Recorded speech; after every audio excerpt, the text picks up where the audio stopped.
A dusty spotlight hangs over an empty Detroit stage, the kind of place where voices once rose with a power that could shake the walls of a neighborhood. You can almost hear it now, the soft echo of harmony, the pulse of a bass line, the sound of a group whose story never fully reached the recognition it deserved. Those echoes belong to the Detroit Emeralds, a trio that carved their own soulful path far from the shadow of the city's biggest label. They were talented, disciplined, and bursting with emotion, yet somehow they remained on the margins of the history they helped shape. How does a group with charting hits, international success, and undeniable musical identity end up overlooked by the very industry they contributed to? Before we begin, let me know where you're watching from, and be sure to like the video, subscribe to the channel, and hit the notification bell so you never miss another story. Long before their harmonies floated through Detroit clubs and international charts, the Detroit Emeralds were simply young men growing up thousands of miles away in Little Rock, Arkansas. Their story began far from the bustling music scene they would later help shape. It started in the quiet rhythms of Southern life, the warm Sunday mornings filled with gospel choirs, the blues drifting from front porches, and the tight bonds of family that held everything together. The original lineup consisted of 4 Tillman brothers: Ivory, Abram, Cleophas, and Raymond. In a home filled with equal parts, discipline, and creativity, the brothers learned early that music wasn't just entertainment, it was a way of understanding the world. Their parents encouraged structure, teaching the boys that every gift must be treated with respect, and every opportunity must be earned. But they also encouraged freedom, freedom to sing, freedom to explore, freedom to feel.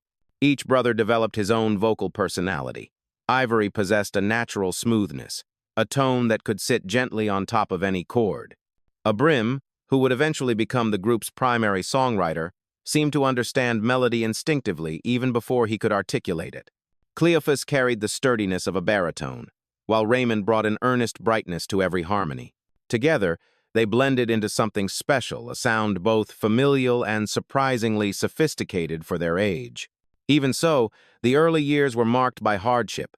Arkansas in that era was not an easy place for young black men with big dreams. Work was limited, opportunities were scarce, and the path out of poverty was steep. But the Tillman brothers found refuge in music. They sang on street corners, in school hallways, at community gatherings, anywhere they could feel the energy of an audience. What began as a childhood pastime slowly grew into something that felt like purpose. Their tight-knit sound caught the attention of their childhood friend James Mitchell, who often joined their informal singing sessions. Mitchell brought a new texture to the group, a soft tenor and a calming presence that held the harmonies together. He blended effortlessly with the Tillman brothers, and soon they couldn't imagine singing without him. Together, they officially formed a small vocal harmony group known simply as the Emeralds. At first, it was nothing glamorous, no stage lights, no record deals, just young men with a dream and the instinctive sense that music was calling them toward something bigger. But staying in Arkansas meant staying limited. The group knew they needed a city with studios, clubs, talent scouts, and a real music industry infrastructure. And in that era, no place represented possibility more than Detroit. Michigan, a city electrified by the rise of soul, R&B, and a thriving black creative movement. Their decision to leave Little Rock was not easy. It meant uprooting everything they knew, their family support system, their childhood homes, the familiarity of Southern life. But ambition has a way of pushing dreams past fear, and so, with little money but enormous determination, the group packed up and moved north. Arriving in Detroit was like stepping into a different world. Factories roared, music venues buzzed. You could feel creativity in the air, from the polished artists recording hits to the street musicians hustling for attention. But while the city thrived with opportunity, it was also fiercely competitive. Every corner was filled with singers chasing the same dream. Still, the Emeralds, later to be renamed the Detroit Emeralds, embraced the challenge. They rehearsed relentlessly. They studied successful groups. They refined their blend, polished their stage presence, and learned that professionalism mattered just as much as talent. Their early Detroit days were full of long nights, small shows, and the constant tension of trying to prove themselves. They performed at bars, community centers, and small clubs where pay was inconsistent, but the chance to be heard was priceless. They carried themselves with humility but moved with purpose, determined to carve their own sound in a city overflowing with music. These formative years, the hardships in Arkansas, the courage to relocate, the grind of breaking into Detroit's crowded music landscape shaped their identity. They were not manufactured stars. They were not industry darlings. They were working musicians who built everything with their own hands, their own voices, and their own quiet resilience. Before the hits, before the recognition, before the world knew their name, the Detroit Emeralds were simply young dreamers, navigating unfamiliar roads. And every step of that journey would become the foundation for the music that would later lift them into the spotlight. When the Emeralds settled into Detroit, they found themselves surrounded by competition so intense that even the most gifted groups struggled to stand out. Detroit was overflowing with singers, bands, producers, and vocal outfits, all dreaming of landing a hit worthy of national attention. Yet despite the noise and the crowded field, the Emeralds possessed something quietly powerful: discipline, a strong work ethic, and a blend of voices that felt effortlessly natural. Their early performances around Detroit helped them build a reputation. They weren't flashy, but they were reliable. They didn't depend on gimmicks, but on harmony and sincerity. Club owners appreciated their professionalism, and local audiences connected with their warm, straightforward soul delivery. Slowly, the group began to draw attention from people with industry connections, and soon, opportunity found them. Their first real break came when they signed with Rick Tick Records, a small independent label known for taking chances on acts that didn't fit the polished Motown mold. Rick Tick was scrappy, resourceful, and determined, qualities that matched the Emeralds perfectly. The label didn't have the powerful machine Motown had, but it offered something more valuable to the group: focus. It was here that the Emeralds officially became the Detroit Emeralds, anchoring their identity to the city where they had reinvented themselves. The name change was more than branding. It was a declaration, a promise that they were ready to rise as voices of Detroit's soul, even if they weren't aligned with the West Grand Boulevard powerhouse. Their first major single under Rick Tick, "Showtime," marked the group's initial entry onto the national scene. With its rhythmic punch, catchy vocal interplay, and confident delivery, the song captured the raw energy that had defined their early live performances. Showtime didn't just chart, it placed at number 22 on the R&B chart and number 89 on the Billboard Hot 100. For a group without major label backing, this was significant. The success was a turning point. It proved the Detroit Emeralds could stand toe-to-toe with more prominent acts, that their sound resonated beyond Detroit's borders. More importantly, it gave them the credibility they needed to move forward. Radio stations began to show interest. Promoters started inviting them for better gigs. Their name was now circulating industry conversations. Yet success didn't come without challenges. Rick Tick Records was eventually acquired by Motown, and the group suddenly found themselves adjacent to the very empire that overshadowed countless Detroit musicians. Motown, with its massive roster and overwhelming workload, wasn't prepared to prioritize them. The Detroit Emeralds had seen this story before: talented groups being swallowed by a giant machine, their voices buried under bigger names and budgets.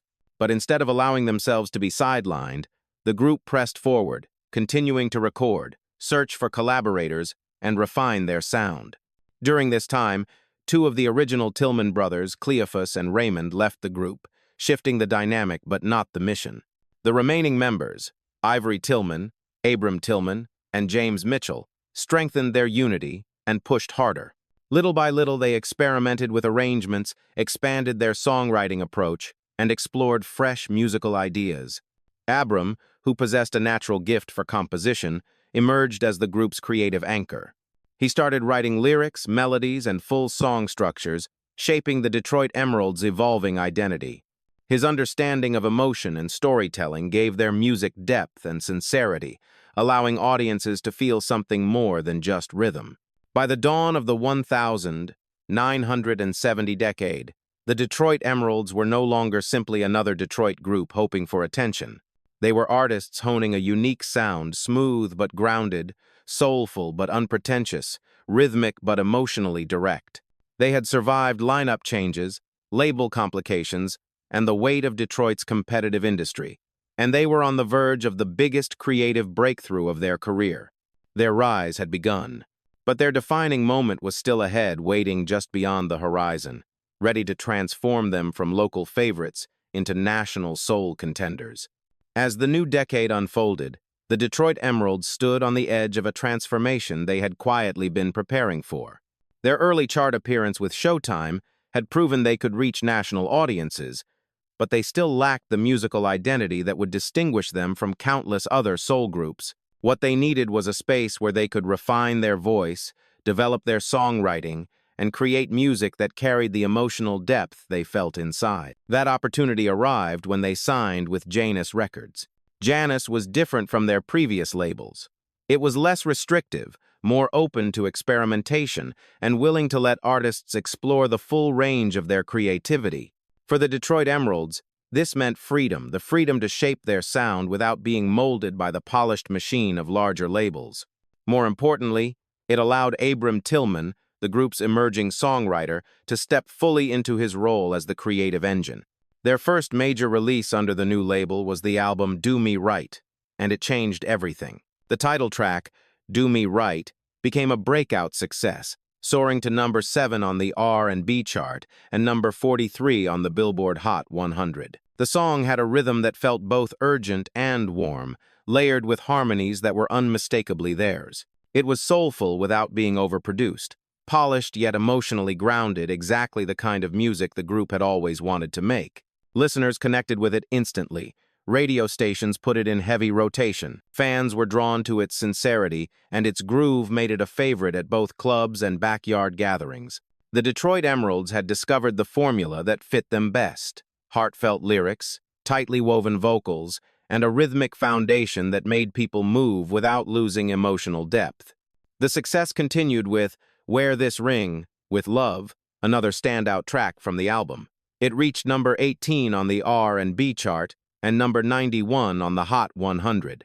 The song highlighted the group's ability to navigate themes of devotion and romance with warmth, a trademark that would carry them throughout their peak years. These songs weren't just hits, they were identity markers, defining the Detroit Emeralds' place in the soul landscape. But the real shift came in 1973, with the release of their album I'm in Love with You. By now, Abram's songwriting had matured, and the group's confidence was undeniable. They were no longer searching for their sound, they had found it. The album produced 2 significant singles. You're Getting a Little Too Smart, a grooving, mid-tempo track that climbed to number 10 on the R&B chart, and I Think of You, which became an unexpected international success, reaching number 27 on the UK chart. What made this era special was the balance between emotion and musicianship. Abram wrote with sensitivity, capturing the complexities of love and longing. The group's harmonies grew tighter, and their arrangements felt richer. Even without the backing of a major label empire, their music carried authenticity, the kind of soul that resonated deeply with listeners. This Janus era also represented the height of unity within the group.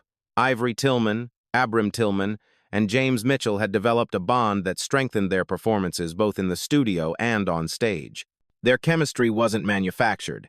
It was earned through years of navigating struggles, relocations, and lineup changes.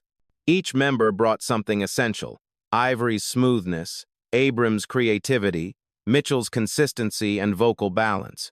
Together, they created a sound that felt personal yet universal.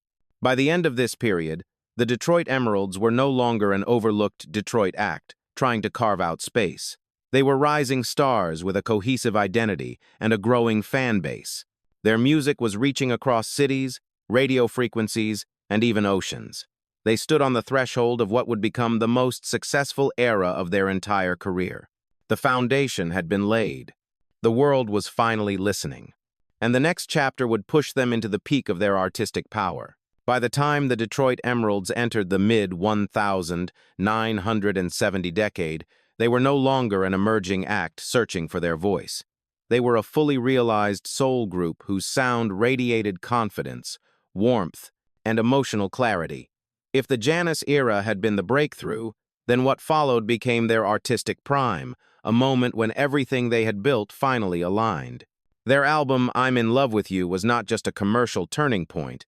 It was the beginning of a creative bloom that defined their legacy. As radio stations continued spinning their singles, audiences discovered a quality that set the Detroit Emeralds apart from their contemporaries. Their music felt honest. Nothing in their vocal approach was forced. Their harmonies didn't overwhelm with power. Instead, they wrapped gently around listeners, offering the kind of emotional closeness only a family-rooted group could deliver. This authenticity was deeply tied to Abram Tillman, whose songwriting grew more expressive with each project. He wrote not from a place of ego, but from observation, everyday love, quiet heartache, the gentle rhythms of relationships. His lyrics had a conversational ease, making the group's songs feel like pages torn from someone's personal diary. What made their sound even more compelling was the way Ivory Tillman and James Mitchell instinctively elevated Abram's ideas, turning simple phrases into textured harmonies. With their rising popularity came the chance to perform for larger and more diverse audiences. The group's live shows during this era were a revelation for many fans encountering them for the first time. Unlike some soul acts who leaned heavily on stage theatrics, the Detroit Emeralds relied on precision and emotional delivery. Their choreography was understated, their wardrobe polished but not extravagant. The spotlight remained on the music, and that was enough to captivate rooms. Their sound carried a groove that was unmistakably Detroit, rhythmic bass lines, steady drum patterns, and arrangements that allowed each voice to shine without overcrowding the mix. This balance created a signature feel, smooth yet grounded, romantic yet assured. It was soul that didn't need embellishment. During this period, their catalog expanded with songs that would become staples among soul collectors and radio DJs. "You're Getting a Little Too Smart" continued to grow in popularity, especially among listeners who appreciated its subtle funk undertones. Meanwhile, "I Think of You" introduced the group to an international audience, particularly in the United Kingdom, where soul aficionados embraced them with enthusiasm. But beyond charts and accolades, the most powerful aspect of this peak era was the group's internal synergy. For a brief, luminous window of time, everything felt aligned. The songwriting, the vocal chemistry, the reception from audiences, and the creative momentum swirling around them. They were not trying to imitate the dominant Motown sound, nor did they chase trends set by bigger acts. Instead, the Detroit Emeralds leaned deeper into their identity, soulful, emotionally articulate, and unmistakably authentic. And it worked. The soul landscape was shifting, preparing to enter the disco era, but the Detroit Emeralds' music remained rooted in something timeless. They had found a lane that was uniquely theirs, a place where tenderness met groove, and where harmonies carried the quiet power of lived experience. Their peak was not defined by one song or one moment. It was defined by the feeling their music left behind, a feeling that listeners carried long after the needle lifted from the record. As the mid-1970 decade unfolded, the soul landscape began to change. The warm, groove-driven sound that had defined the early part of the decade slowly gave way to a new force that reshaped dance floors across America and Europe: disco. For many soul groups, this shift spelled the end of their momentum. But for the Detroit Emeralds, it unexpectedly opened a new chapter, one that carried their music farther than ever before. By this point, the group had endured lineup adjustments and internal strain. The Tillman brothers and James Mitchell pushed forward, determined not to lose the ground they had fought so hard to gain. Though challenges simmered beneath the surface, creativity surged. Abram Tillman, still the group's primary songwriter, began experimenting with richer bass lines, faster tempos, and more rhythmic arrangements. He understood that soul did not have to vanish in the disco era, it simply needed to move differently. This shift crystallized in the release of "Feel the Need," a song that marked the group's entry into the dance-soul hybrid that would define their second peak. With its polished production, kinetic groove, and irresistible hook, "Feel the Need" immediately distinguished itself from their earlier catalog. It wasn't a departure from their identity, but an evolution, their soulful core wrapped in a new, vibrant pulse. The song exploded overseas. In the United Kingdom, it became a sensation, reaching number 12 on the national chart. British audiences, particularly those in the northern soul and dance scenes, embraced it with enthusiasm. The UK had long carried a deeper appreciation for American soul acts that weren't tied to Motown, and "Feel the Need" perfectly matched the country's appetite for energetic, uplifting tracks that filled dance floors late into the night. The United States responded strongly as well. The track climbed into the top tier of the dance charts, hitting number 14, while also charting on the R&B and Billboard Hot 100 lists. For a group that had once struggled to gain mainstream traction, this level of success signaled a new horizon, one where their name reached clubs, DJs, and radio stations far beyond the soul circuit. Their follow-up album, Let's Get Together, continued this momentum. The title track slid comfortably into the growing disco movement, peaking at number 11 on the dance chart.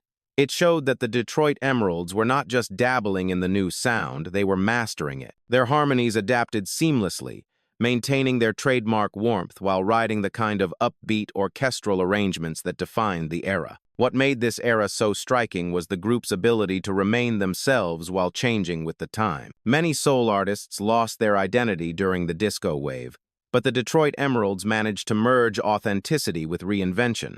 Their vocals remained intimate and heartfelt. Their lyrics retained emotional depth, and Abram's songwriting continued to anchor everything they recorded. Yet behind the scenes, success came with complexity.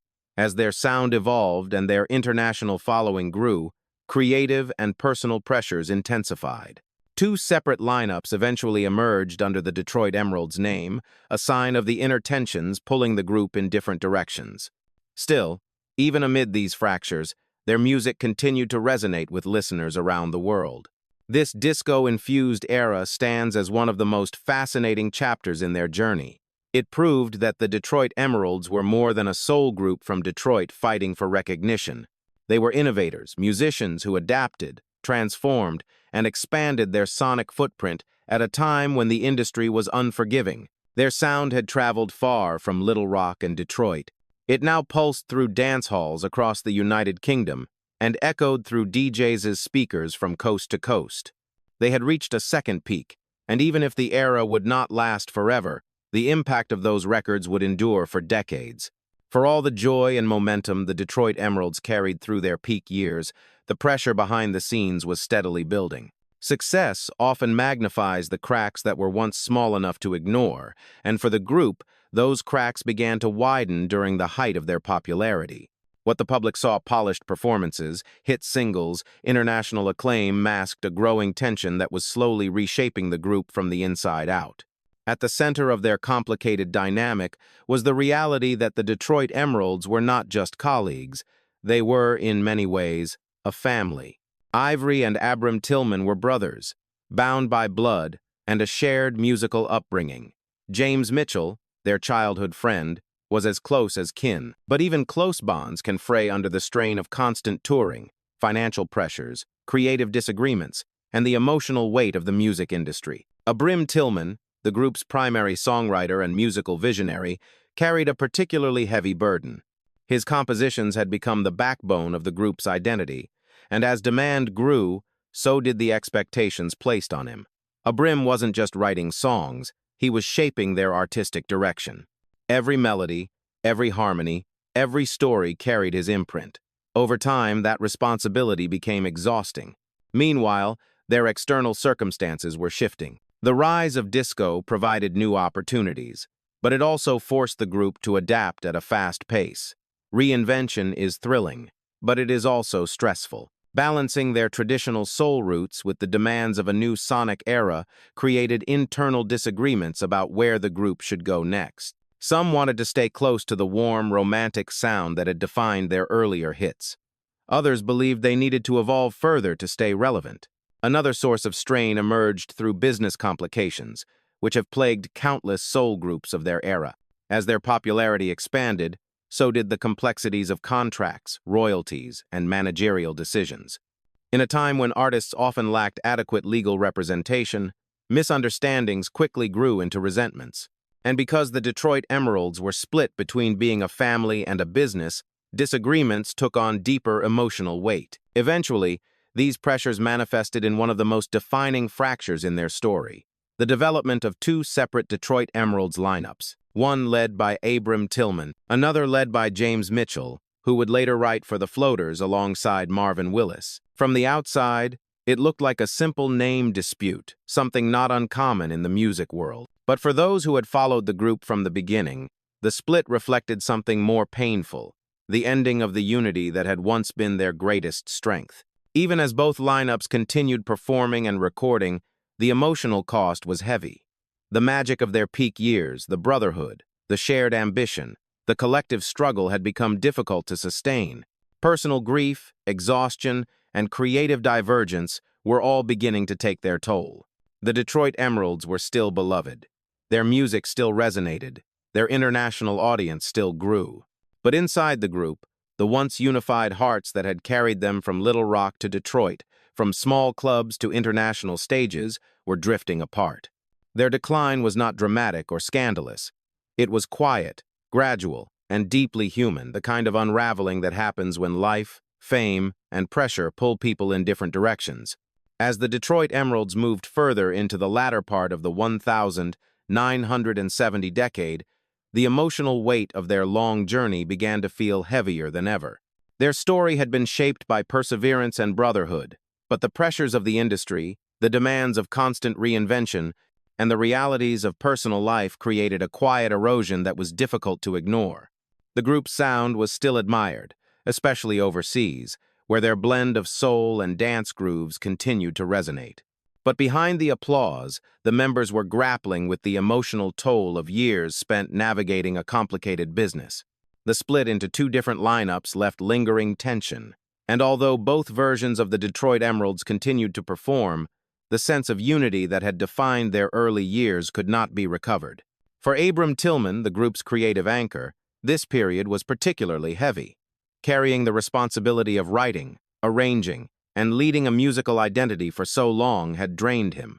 His gift for melody was undeniable, but the physical and emotional demands of touring, recording, and managing group disputes pushed him toward exhaustion. By this time, his personal health began to decline, adding another layer of difficulty to an already challenging chapter. James Mitchell, too, found himself pulled in new directions. His work with Marvin Willis and the Floaters introduced him to new creative opportunities, but it also signaled a shift away from the unity that had once defined the Detroit Emerald. While the move helped him grow professionally, it deepened the emotional distance between the original members. As the decade approached its end, the Detroit Emeralds' momentum slowed. Changing musical trends, internal fragmentation, and personal hardships dimmed the spotlight that had once shined brightly on their name. Their releases became less frequent, and though they continued to tour, the audiences were no longer as large or as energized as they had been during their peak. Then came the most painful blow of all. On the 6th of July, 1982, Abram Tillman passed away from a heart attack at just 37 years old. His loss shook the soul community and devastated everyone who had followed the Detroit Emeralds since their earliest days. The man who had written the songs that carried the group into the spotlight was gone far too soon. Years later, another heartbreak would follow with the passing of Ivory Tillman on the 13th of September 2014, just one day before his 73rd birthday. These losses not only marked the end of an era, they reminded fans of how deeply human the Detroit Emeralds' journey had always been. Behind every harmony was a life lived with sacrifice, love, and an unwavering commitment to music. Their decline wasn't defined by scandal or bitterness. It was defined by change, painful, inevitable, and profoundly human. When we look back at the landscape of American soul music, certain names rise immediately to the surface groups whose fame, branding, and industry support ensured their permanent place in the mainstream memory. But just beneath those bright headlines is another layer of artists whose contributions were equally meaningful, equally skillful, and equally deserving of recognition. The Detroit Emeralds belong in that layer, a group whose influence quietly embedded itself in the soul tradition, even as their name remained overlooked by broader American audiences. Part of their understated legacy lies in their timing. The Detroit Emeralds emerged at a moment when Motown dominated every corner of Detroit's musical identity. For many Americans, Detroit soul became synonymous with the Motown machine. Artists working outside that orbit, no matter how talented, faced an uphill battle for visibility. The Detroit Emeralds were producing heartfelt, innovative music in the same city that was home to global superstars, but they were doing so without the enormous promotional engine that Motown provided. Yet despite these challenges, the group carved out a distinct place in American soul. Their sound blended Southern warmth from their Arkansas roots with the rhythmic sharpness of Detroit's music culture. It was a hybrid that didn't mimic the Motown polish, but instead embraced emotional honesty, a quality that made their songs deeply relatable to listeners who craved authenticity over spectacle. Their hit "Do Me Right" became an American soul staple, played on local stations, college radio, and late-night programs that championed more nuanced voices. "Wear This Ring" with Love and "You're Getting a Little Too Smart" further proved their ability to craft songs that spoke to everyday experiences: heartbreak, suspicion, devotion without resorting to melodrama. These tracks resonated across working-class neighborhoods where audiences connected with the directness and vulnerability in their lyrics.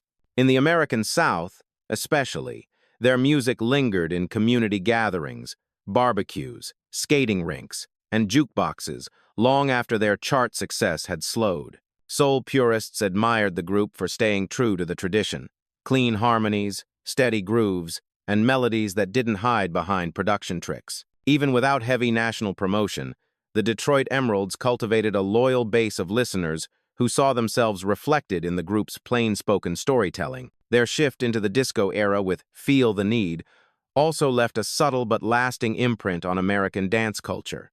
While not as explosive as some disco superhits, the track became a favorite among DJs who appreciated the way it blended soul roots with rhythmic momentum. It played in roller rinks, dance halls, and nightlife venues that valued feel-good music over flashiness. The song's presence on the American dance chart is evidence of a group that knew how to evolve while keeping a steady hand on their identity. Beyond the music itself, the Detroit Emeralds have left a legacy of resilience, a value deeply admired within American cultural narratives. They were not overnight stars. They were craftsmen. They endured label changes, lineup shifts, under-recognition, and personal heartbreak, yet they kept performing, kept recording, and kept creating. Their perseverance is part of what makes their story resonate today, especially for modern artists navigating an industry that still favors the loudest voices over the most sincere ones. Today, music historians, vinyl collectors, and deep-cut soul fans look back at the Detroit Emeralds with admiration. Their records, once modest hits, have become prized artifacts. Their arrangements are studied by musicians who appreciate the group's delicate balance between groove and emotion. And younger listeners discovering their catalog through playlists and sampling often express the same surprise. Why weren't these men bigger? Why didn't America give them their due? The answer is complicated, a mixture of timing, industry politics, and circumstance, but the legacy remains clear. The Detroit Emeralds helped define a corner of American soul that still breathes today, quietly influencing artists and reminding us that greatness doesn't always come wrapped in fame. Outside the United States, the legacy of the Detroit Emeralds took on a different shape, one that was often more appreciative, more attentive, and more enduring. While American audiences gradually shifted to newer trends, listeners abroad continued to embrace the group's sincerity, craftsmanship, and unmistakable soul identity. In many ways, the world beyond America recognized something that mainstream audiences at home had missed. The most powerful example of this is the United Kingdom, where the Detroit Emeralds found a second home. British listeners have long harbored a deep affection for American soul, especially acts who never received proper acclaim in their own country. To the UK soul community, the Detroit Emeralds were not a minor footnote, they were essential. Records like "Feel the Need" and "I Think of You" became staples in clubs, record shops, and dance halls. Their rhythms matched the energetic spirit of Northern soul culture, where dancers celebrated rare grooves and heartfelt vocals long into the night. The emotional precision of their music resonated in a way that crossed borders effortlessly. British DJs championed the Detroit Emeralds on late-night radio programs, collectors sought out their vinyl pressings, and their tracks appeared on import compilations that introduced new generations of listeners to their catalog. For many fans overseas, the Detroit Emeralds weren't underrated, they were a treasured part of the soul canon. European audiences outside the UK also carried the group's legacy forward. In France, Germany, and the Netherlands, soul festivals and underground dance scenes frequently included the Detroit Emeralds alongside giants of the genre. Their sound, warm and unpretentious, appealed to listeners who valued authenticity over commercial hype. Even as musical trends shifted year after year, their records retained a timeless charm that kept them in circulation among collectors and music historians. Part of their global appeal stems from the universal themes embedded in their lyrics: devotion, longing, reflection, vulnerability. Abram Tillman's songwriting touched on emotions that spoke to people regardless of place or background. And the harmonies provided by Ivory Tillman and James Mitchell added a sense of intimacy that made listeners feel personally connected to the music, even if they were hearing it for the first time. In many ways, the Detroit Emerald's international legacy represents a powerful truth. Great music does not depend on industry visibility or commercial dominance. Sometimes, the artists who fly under the radar leave the most lasting impressions. Their influence may not always appear on mainstream charts, but it lives on in dance floors, radio programs, record collections, and the hearts of listeners who recognize their brilliance. Across oceans and continents, the Detroit Emeralds found the appreciation that eluded them at home. And today, their global audience continues to honor them not as forgotten artists, but as craftsmen whose contributions to soul music remain as vibrant and meaningful as ever. When we look back at the long, winding journey of the Detroit Emeralds, what we find is not the story of a group that simply chased success, but one that built a legacy through heart, resilience, and craftsmanship. Their music was never about flash or industry trends. It was about honesty. It was about emotion. And above all, it was about creating something that could outlast the noise of any particular era. From the humble streets of Little Rock to the bustling stages of Detroit, their path was shaped by the kind of determination only dreamers possess. They carved their place in soul music without the backing of a massive promotional machine. They found their way into radio rotations, hearts, and dance floors simply because their music deserved to be there. That, in itself, is a rare accomplishment. Their peak era filled with heartfelt ballads, grooving mid-tempo rhythms, and later, their seamless transition into dance soul demonstrated just how versatile and gifted they were. Few groups could travel from tender harmonies to disco-driven anthems without losing their identity. Yet the Detroit Emeralds did it with a natural grace that spoke to their deep musical instincts. Whether singing about devotion, suspicion, or longing, their voices carried a sincerity that made listeners pause and feel. And even as the pressures of fame, internal tensions, and the demands of a changing industry pulled them in different directions, their music remained steady. It stayed warm. It stayed human. Songs like "Do Me Right," "You're Getting a Little Too Smart," "Feel the Need," and "I Think of You" continue to live quietly in the memories of those who grew up with them, and in the discoveries of young music lovers who stumble upon their catalog decades later. The passing of Abram Tillman, the group's creative heart, cast a long shadow over their history.